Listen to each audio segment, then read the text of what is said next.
IIM UPSC tuitions only in Tirumala IAS institute Chaitanyapuri. Call చేసి ఇప్పుడే join అవ్వండి. Welcome to Suman TV.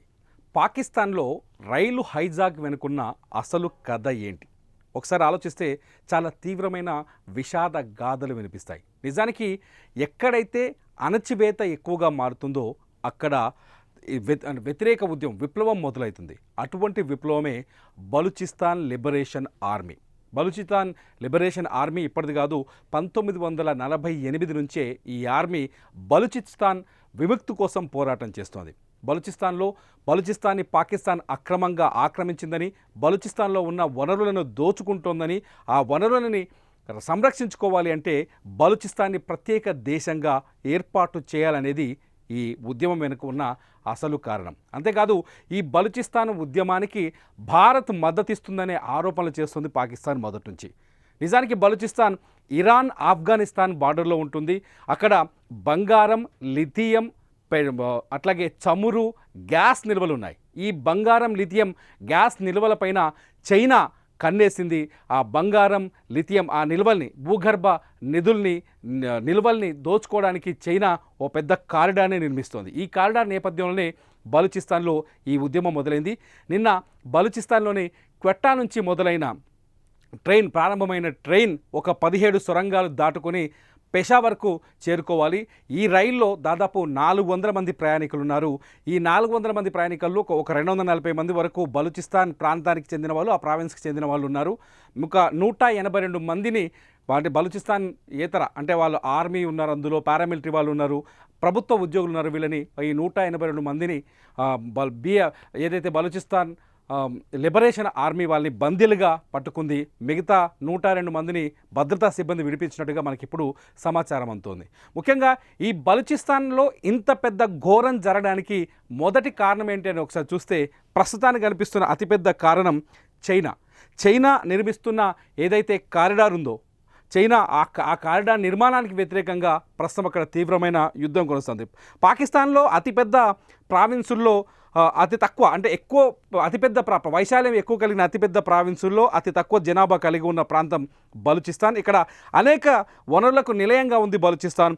బంగారం, లిథియం, గ్యాస్, చమురు, రాగి, బంగారు నిక్షేపాలు ఉన్నాయి. వీటిని సొంతం చేసుకునేందుకు పాక్ ప్రభుత్వంతో పాటు చైనా కూడా తీవ్రంగా ప్రయత్నిస్తోంది. ఈ నేపథ్యంలో అక్కడి ప్రజలు హక్కుల్ని కాలరాస్తోందనే ఆరోపణలు ఉన్నాయి. బలూచిస్తాన్లోని గ్వాదర్ పోర్టుని చైనా, అక్కడ బలూచిస్తాన్లోని గ్వాదర్ పోర్టుని చైనా నిర్మిస్తుంది. ఆ పోర్టు నిర్మాణానికి వ్యతిరేకంగా అంటే గ్వాదర్ నుంచి చైనాలోని జిన్యాంగ్ ప్రావిన్స్ వరకు ఒక ఎలివేటెడ్ కారిడార్ని, ఒక డెవలప్మెంట్కు ఒక నేపథ్యంలో ఒక కారిడార్ని చైనా నిర్మిస్తోంది. ఈ కారిడార్ని వ్యతిరేకిస్తూ ఇప్పుడు బలూచిస్తాన్లో ఉద్యమాలు జరుగుతున్నాయి. బలూచిస్తాన్ ఎంత తీవ్రమైన కష్టాల్లో ఉంది అంటే బలూచిస్తాన్ ఒక నిషేధిత ప్రాంతంలా ఉంది పాకిస్తాన్ ఆర్మీ బలూచిస్తాన్లో చేయని అరాచకాలు లేవు. దాదాపు 20,000 మందికి పైగా మహిళల్ని నిర్బంధించి అక్రమంగా నిర్బంధించారు. మహిళలు, చిన్నపిల్లల్ని కూడా అక్రమంగా అక్కడ పాకిస్తాన్ ఆర్మీ నిర్బంధించి ఉంది. వాళ్ళంతా ఇప్పుడు నరకం చూపిస్తున్నారు. ఈ అక్రమ నిర్బంధాలకు వ్యతిరేకంగా ఉద్యమాలు జరుగుతున్నాయి. ఈ ఉద్యమాల నేపథ్యంలో ఈ ఉద్యమాలు అనేక మలుపులు జరుగుతున్నాయి. ఈ ఉద్యమాల నేపథ్యంలోనే ఇవాళ ట్రైన్ హైజాక్ వరకు వెళ్ళినట్టుగా మనకు బలూచిస్తాన్ ఆర్మీ వాళ్ళు ప్రకటించడాన్ని బట్టి తెలుస్తుంది. అంతేకాదు పాకిస్తాన్ ఆర్మీ వెళ్ళి ఆ ఏరియాలో మహిళలపైన అత్యంత దారుణంగా, పాశవికంగా అఘాయిత్యాలకు, అత్యాచారాలకు పాల్పడుతుంది. ఇది ప్రపంచం మొత్తం చూస్తోంది. ఆ బలూచిస్తాన్లో ఉన్న నిధులను, భూగర్భ వనరులను దోచుకోవడానికి చైనా కుట్ర నేపథ్యంలోనే బలూచిస్తాన్ని వదులుకునే స్థితిలో లేదు పాకిస్తాన్. అందుకనే బలూచిస్తాన్ని బలవంతంగా పాకిస్తాన్తో కొనసాగేలా సైనిక చర్యలు చేపట్టింది. సైన్యాన్ని పంపించి అక్కడ అఘాయిత్యాలకు, దారుణాలకు పాల్పడుతుంది. ఈ నేపథ్యంలోనే బలూచిస్తాన్లో ఒక పెద్ద తిరుగుబాటు. నిజానికి బలూచిస్తాన్ తిరుగుబాటు ఉద్యమం ఇప్పుడు కొత్తగా మొదలైంది కాదు. భారత్ నుంచి పాకిస్తాన్ విడిపోయిన వెంటనే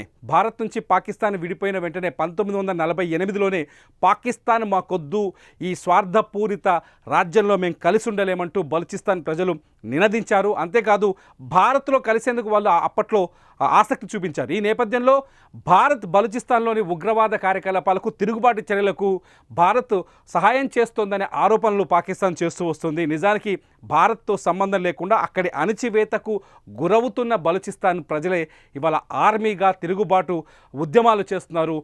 ఈ ఉద్యమాల్లో అనేక మంది ఇప్పటివరకు ప్రాణాలు కోల్పోయారు. ఈ ఉద్యమం నేపథ్యంలోనే ఇవాళ ఏదైతే ట్రైన్ జాఫర్ ఎక్స్ప్రెస్ ఏదైతే ఉందో బలూచిస్తాన్లోని క్వెట్టా నుంచి ప్రారంభం వస్తున్న ట్రైన్ ఏదైతే ఆ ట్రైన్ని హైజాక్ చేశారు. ఇది మొత్తంగా సూక్ష్మంగా చెప్పాలంటే బలూచిస్తాన్లో జరిగిన ట్రైన్ హైజాక్ వెనుక ఉన్న అసలు కథ.